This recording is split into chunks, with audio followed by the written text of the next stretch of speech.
South Africa's economic hub, Gauteng, is still without a government. Now, for the second time, newly re-elected Gauteng Premier Panyaza Lesufi was unable to announce his provincial cabinet, and last night's delays come as negotiations between the African National Congress and the Democratic Alliance deadlocked. And this after the Democratic Alliance said it will not be part of this after it was offered only 2 positions in the executive. For analysis on this, we joined on the line now by independent political analyst Khanyi Magubane. Khanyi, good morning. Thanks so much for your time. A very good morning to you and your viewers, Sakina. So this one, of course, much anticipated, and I think most people would have thought that the Gauteng cabinet would have been announced even before the president announced the national cabinet, and it hasn't happened. So your thoughts on how things have played out here in Gauteng? Well, I think one thing is for sure, the fight is fiercer than we all anticipate. Last night when I saw Lebohang Maile, TK Liza, as well as Tasneem Mutara taking over the press conference, I knew that something was amiss.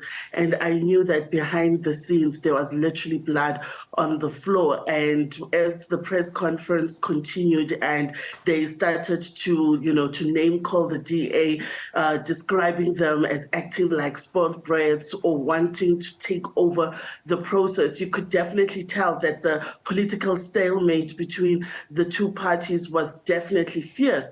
However, the dynamics within the Gauteng province are very different to national when it comes to proportional representation of the two parties. Between 27% of the DA and 34% of the ANC, you can see that there isn't much difference. And so what the ANC was offering the DA, at least according to Solim Simanga, was just simply unacceptable because, 2 seats in a cabinet of 10, where they hold a majority of almost 50% in the province, was simply unacceptable. And what we know so far is that the DA is standing on that they will not accept 2 positions. It doesn't represent what their constituents have given them in terms of power in the province. But how does this fit into the whole notion of this cabinet of provincial unity? Because if it's 2 seats to the DA, there are, of course, other members of this unity project. So how many seats do we know have been allocated to others? Well, last night, the 3 musketeers, or the trio that handled the press conference, made it clear that Panyaza Lesufi last night was ready to make those announcements in terms of the seat allocation and which parties are going to take which positions. And so we know that for all intensive purposes, 100% of the seats had been allocated last night in a DA-less, provincial unity, GPU, as they called it. And so I think part and parcel of the problem now is going back to the drawing table and reconfiguring those 10 positions so that they now find space for the DA again. So whoever received those 2 seats that the DA was supposed to receive, which they declined, now they have to go back to the drawing table and see how they can reconfigure that. Who will these 10 positions go to? I think that's a closely guarded secret at this moment, Sakina, but definitely we know that the DA is standing on its word to accept nothing less than what they think they deserve. Are their demands reasonable? Well, if we can take a bit of a cue from what happened with the love letters that were flying back and forth just a few days ago, to see the hunger and the ambition of the Democratic Alliance right now. They really are, wielding their power and standing up for themselves. And we don't know how far that's going to get them. So at this point, as things stand, given that Panyaza Lesufi has had to postpone this announcement twice already, and I heard a report somewhere that said he said that there would be a cabinet announced by the end of today. It will happen today.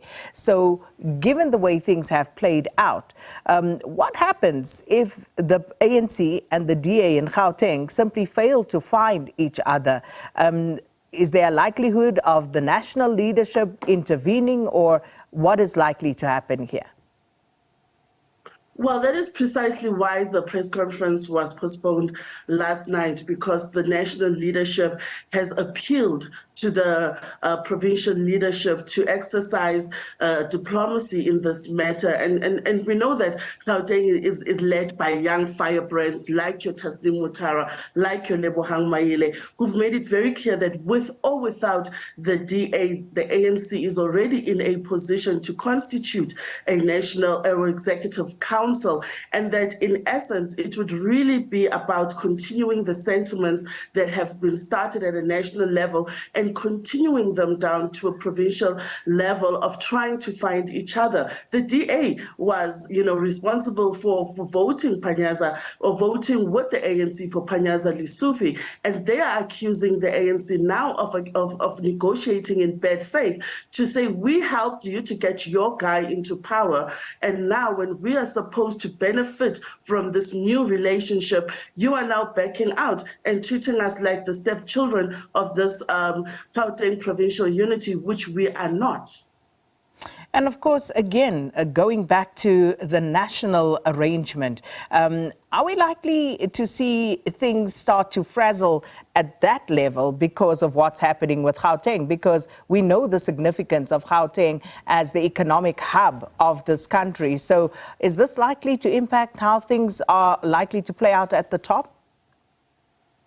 Definitely. I think we are most likely to see relations being strained over what's happening in Gauteng, because I think that the Democratic Alliance is under the impression that the GNU should set the tone of what plays out in the different provinces, and it cannot have a situation where it loses an economic powerhouse like Gauteng. And Sakina, I think it's also important for our viewers to understand, the power of provinces in South Africa.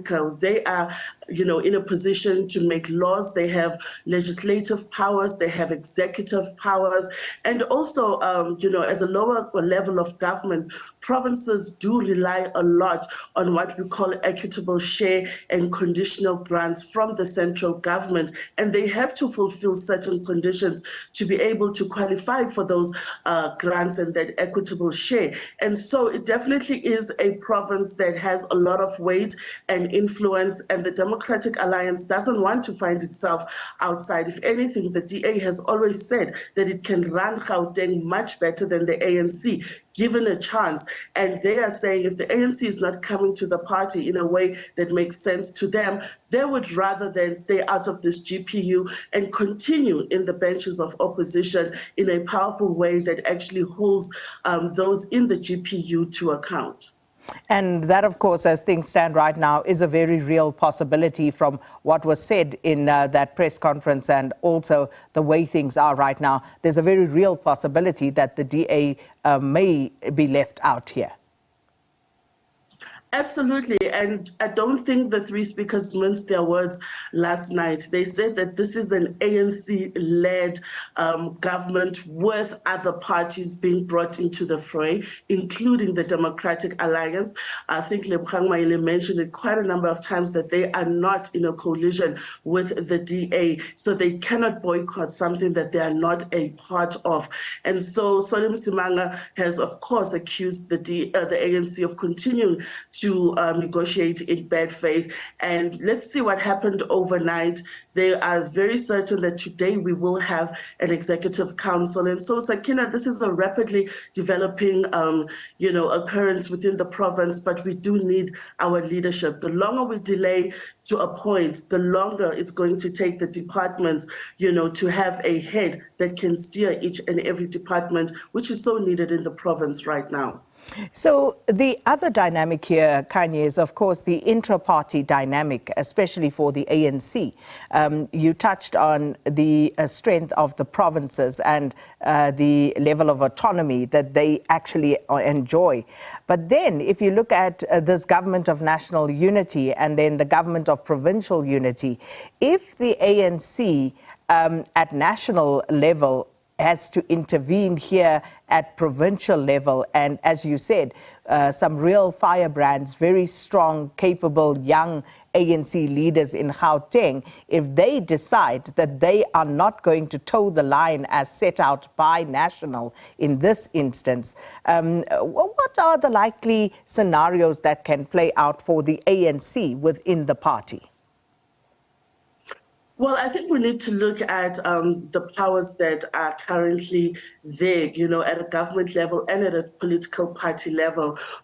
We know that at provinces, the central government still has oversight, autonomy, or power over the provinces. When we look at the institutional designs of South Africa, we know that South Africa is a democratized unitary state. And what are unitary states? Unitary states are states that devolve power, resources, and authority to lower levels of government. However, they still have the power to recall any type of autonomy that has been given to lower levels of government. So government still has the right to take over the province and put it under administration and actually make the decisions on behalf of province. At a political party level, the national leadership also has a right, through its own internal structures, to take over the PEC and to actually make the decisions that need to be made, because lower levels of the party do not ever override the NECs or the national